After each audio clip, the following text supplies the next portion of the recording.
اب آج کے سیناریوں میں تمہیں بدر سمجھایا ہے کہ ہمارے حالات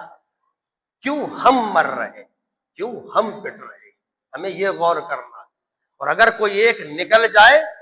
تو بجائے اس کے پیچھے پڑنے کہ اس کا کم از کم اتنا تو ساتھ دے دو، کیونکہ اس وقت سارے کے سارے دبک کے، میں نے کہا نا وہاں یہ جذبہ تھا، یا رسول اللہ پہلے میں نکل کے ماروں، چھوٹے چھوٹے بچے بدر میں ابو جہل کو ماروں گا، میں فلاں فرعون کو ماروں گا، میں فلاں، پرواہ نہیں، شہادت کا مرتبہ پتا ہے، شہادت کا جہاد کا مقام پتا ہے۔ اللہ بار بار قرآن کے اندر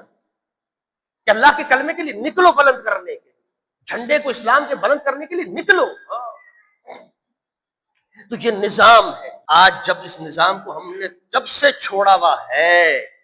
بحیثیت امت، بحیثیت مسلمان، اس وقت سے دیکھ لو ہمیں دشمن پیٹ رہا ہے، وہی حال ہے۔ لیکن ہاں اگر کوئی بھی اس پیٹرن پہ چل پڑے گا، بدر کے پیٹرن پہ 300 ہی صحیح قائد ہونا چاہیے، اس کے پیچھے چل کے عمل آگے جانے نشاور کریں گے، لیکن مولا تجھے راضی کریں گے، تجھے راضی کریں گے۔ سامنے دشمن کے ہتھیار سے نہیں ڈرنا، اس کی طاقت سے نہیں، بس جتنی تیاری ہے وہ کرو، وہ قرآن نے بھی کہا عدو، جتنی کر سکتے ہو کرو۔ اسلحے کے اندر،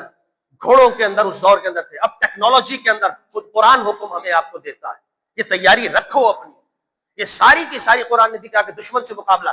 تیاری کرو، ہر اعتبار سے علم و حکمت حاصل کرو، دانائی حاصل کرو، اسٹریٹجیز بناؤ، جیسے مصطفیٰ بناتے تھے علیہ الصلوۃ والسلام جنگوں سے پہلے، اسٹریٹجیز، پلاننگ، جنگی تیاری کیسے ہوتی ہے، دشمن سے مقابلہ کیسے کیا جاتا ہے، کم بھی ہے تو پیچھے نہیں ہٹ جائیں گے، آگے جائیں گے، پھر توکل بھی کرو، پھر اس مالک پر نگاہ رکھو۔ تو میں یہ سمجھتا ہوں میری ناقصہ کہ آج بھی اللہ اس کا منظر دکھا رہا ہے، ہم جو ڈرنے والے تھے وہ پٹ رہے ہیں، وہ ہمیں خوب مار رہے ہیں، ہمارے عرب ملکوں کے دھڑا دھڑ، کوئی پوچھنے والا نہیں، لیکن وہ ایک ہی جو اللہ کے نام پر اٹھ گیا، لاکھ اختلاف صحیح ایران سے، لاکھ اختلاف صحیح، لیکن اللہ کے نام پر اٹھا، توکل کیا کہا، جھکوں گا نہیں، جیسے مصطفیٰ نے ہماری تربیت کی ہے، تو اللہ رب العزت نے ابھی اس کو بلند کر دیا ہے۔ اللہ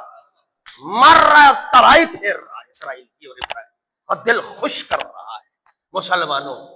لاکھ اختلاف اپنی جگہ ہوتے ہیں، اختلاف اپنی جگہ ہے مسئلہ کی، لیکن جو حقیقت ہے وہ اپنی جگہ ہے۔ یہ حقیقت بدر نے سمجھائی ہے، بدر نے سمجھائی ہے کہ اس کی بارگاہ میں ایک ہو جاؤ،